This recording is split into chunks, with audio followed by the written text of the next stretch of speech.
reaction on the way, but we're still trying to digest it here, really. I mean, it was incredible drama from Villa there. Wasn't it just, you know, I was just trying to think about what the two managers were going through at that stage.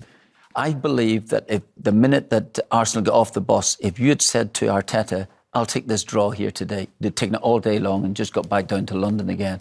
And for Emery then thinking a couple of chances, one that's gone across the box about 15 minutes earlier, and thinking, well, that's it now. Then there's a scramble in the penalty box, and you're looking around and you're thinking, you wonder who's going to get the touch to it, and your man gets it and Buendia puts it in the net. It's extraordinary, and an extraordinary feeling that they will have going into the dressing room now. I think as well, Martin, you have to look at the substitutions he made. Marlon coming on offensive, Buendia coming on offensive. So I think that maybe should have been the signal to Arsenal is like, right, let's shut up shop now because they're. What you're saying is here, the game management wasn't quite right for Arsenal. No, not when we got into like 80. I think once you get into 85 minutes, you start getting past that. Martin will know more. Obviously, being a manager, knows what he wants to take in that moment. I think that Arsenal go in there. Let's face it, Villa with the chances they had, they could have won the game with the chances they had.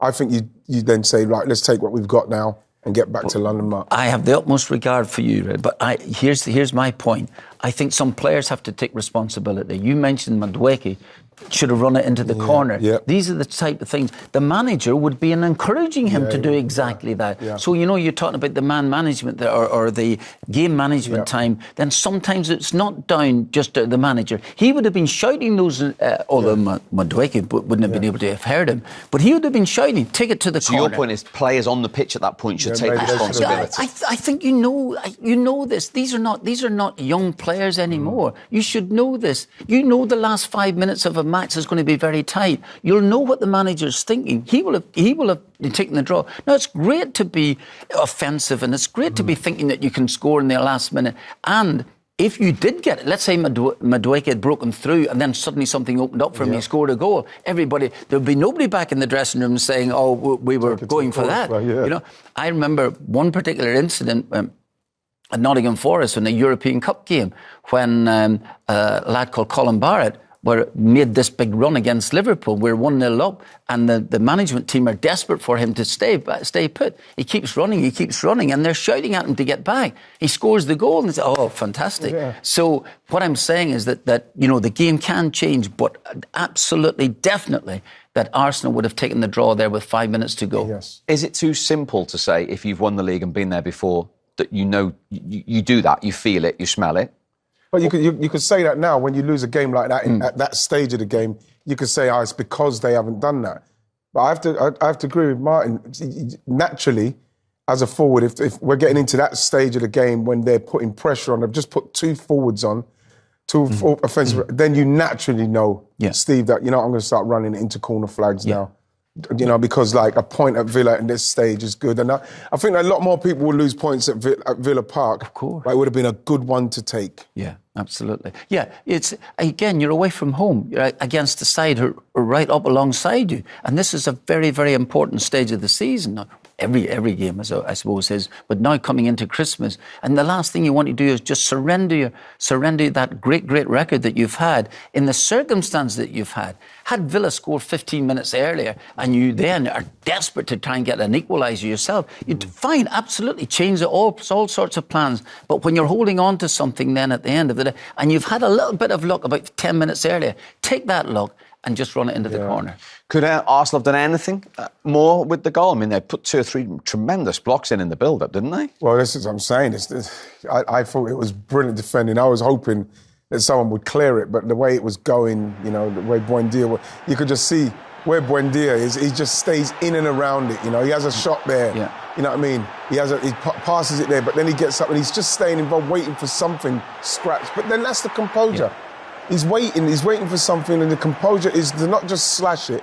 He's placed it in past the goalkeeper. Great save from the goalie, great block from Timber there, great block from them again there. But then you can see he's just waiting. He's just waiting, Buendia, on the edge of things, like what's it called, flankers, you know, to get the ball and throw it out again. He's just, and that's a good finish. Yeah. And I'll give Villa that. You know what I mean? Because they kept going. They've done well. Yeah, I don't think that Arsenal could have done much more in that penalty box. They've got bodies behind it. They've tried to block it off, and the ball's just flukily come out again. That's the point. But overall, it's the minutes leading up to that that were the concern for them. And Villa's character to keep going. Of course, yeah. Well, that's the manager. We've praised him all day long, and so he might as well take the credit for it. He's got to get credit for that, Steve, because he's brought 2 forwards on at the depth there. You know what I mean? Now Villa, 3 points behind. They'll feel confident. They started the season pretty poorly after, everything that happened to them last season, missing out on Champions League, not being able to sign players and starting the season so badly. Now they've got themselves in a position where they're 3 points behind the leaders, who everybody's talking about as, who's going to catch Arsenal? Now they're 3 points behind them, so they will be full of confidence in that. And then this is a good test for us again, because we've got to, at some stage, take the baton of we're going to try and finish this off. You're going to get games like that, and you have to try and finish them off, Steve. You have to take something from it. You can't lose games. So Villa are 3 points behind in December. So, I mean, the question is, I guess, in this crazy old season, are they in the title race? Of course they are. Yeah. Absolutely. They can win the title. They can win the title. A number of teams can win the title. Will they win it? It might be a totally different thing. And it will depend, really, on their major players staying fit. I think that's the big thing. Now, also, like Arsenal, like Manchester City, I suppose they're in European football. That does take it out of you, depending on what sort of mentality you have, what sort of feeling you have towards the Europa League, for instance, that Aston Villa could win. They are capable of winning it. There's no question about it, because I feel, particularly in the Europa League, that the English teams are pretty strong. But what now that you've put yourself into a position of trying to win the league, I think that. I think if you were asking the little manager, I think he would think, well, I think if you give me the Premier League title, I can think about Europe in another 5 years, Let's get to Villa Park and speak to the hero, Emi Buendía. I mean, they can see the smile from here, Emi. Thanks for joining us. Just put that into context. A last-minute winner, Holt End, to beat the league leaders. Incredible feeling. Amazing. We know how important it is for us to play here at Villa Park with our fans, in scoring a massive goal at the end in a really tough game in front of the whole team. Yes, it's incredible, a beautiful feeling. So I'm really happy for the 3 points as well. And for the goal, amongst all the mayhem of blocks and challenges, you look to really keep your composure with that finish. Yeah, well, I try to, like the manager asked me to be in the box, to have these chances. So I try to be ready, prepare for any opportunity there. I think they jump 3 players to block Camara's shot. So I just seen a small space and I try to put it in there. So yeah, really happy to go to the end of the net. So really happy. Emi, Ian Wright here. Just want to say through gritted teeth, congratulations on your goal there at the end. But like when you was coming on there, the manager is very positive. Substitutions. He brought yourself on, offensive player. Brought Marlon on, offensive player. Was he saying, "Go on and win the game for me"? What did he say? Yes, exactly that as well. To bring on some energy, to put some work also in defending, to be prepared, and he told me to score a goal for a winning. So yeah, that's what I try. I always try to use the minutes I have to help the team, to work really hard. And yes, of course, if I can help the team with goals or assists, I'm really glad with it. So yeah, happy today. Well done to you as well, coming off the bench and doing it. Well done for you. Yeah, and you'd been on the pitch less than 8 minutes. Is that just a sign of the depth and talent in the squad Villa have got at the moment, Emi? Yes, of course. We have a really strong squad, a lot of quality. So we have variation in all of the position. It's important also to have this competition up front, because you have to fight every training session and every game to be in the starting 11. So I think this helps to push each other to be better, to improve. And I think the last couple of weeks we show this character and this spirit as a team to keep winning games. And just finally, you've gone 3 points behind Arsenal now in the league table. What does it do for the added confidence and belief now on this incredible run, 9 wins in 10 league games, to go and beat the league leaders? Yes, a really good feeling. But of course, we know this is long. This is really difficult. Obviously, the most difficult league in the world, 100%. So every game can happen anything. So we have to be prepared to be focusing every game. We keep building our team, our structure. So we have to be working hard to keep having these results and to try to push until the end for the best we can. Well, very well done today. Villa fans will certainly remember that goal at the Holte End for a long time, Emi. Well played. Thank you very much. That is the match-winning hero, Emi Buendía. I mean, it's their best run since 1919 in the top flight of league wins. And as a manager, when you believe in the players, for them to go and do that, like I just said to him there, against the league leaders, what does that do to the group, Martin? Well, you've just mentioned there, it gives you an awfully big boost of confidence. But it's just more than that there. It's the feeling that you can actually win these games. You know, you can take it right down to the wire. You can beat what I would probably consider at this stage maybe the best team in Europe. Well, they're the only 100% recorded team in the Champions League, aren't they? So. Right. So, so just the feeling in the dressing room that everybody will want to play. You could tell it in his voice there, Buendia, you know, just getting onto the field of play and then making your mark within an 8-minute spell. That is fantastic. And you're coming into a dressing room that players are, well, I mean, not just pleased with themselves, but pleased with their teammates, pleased with the manager, pleased in what the manager's saying. And every victory that you get, the manager's words become not just more important, but feeling as if, listen, we'll follow those instructions because not just we're getting results from them, but we feel that there's an end product to that. OK, enormous joy then for Villa. Here's the other side of the story, the Arsenal manager, Mikel Arteta. Mikel, a real sucker punch to lose the game with near enough the last kick of it. How do you sum up the match we've just seen out there? Yeah, in the manner that it happened at the end, obviously, really difficult to take. In the first half we had moments. Obviously, had the best chance after, I think it's a foul on Ricky that Watkins goes through. After that, we started to control the game and had some good situations. You are always on the edge, especially when you don't manage the ball well when you regain it, and we didn't do that very well in the first half. And in the second half, we started really well, scored a goal. We were very dominant.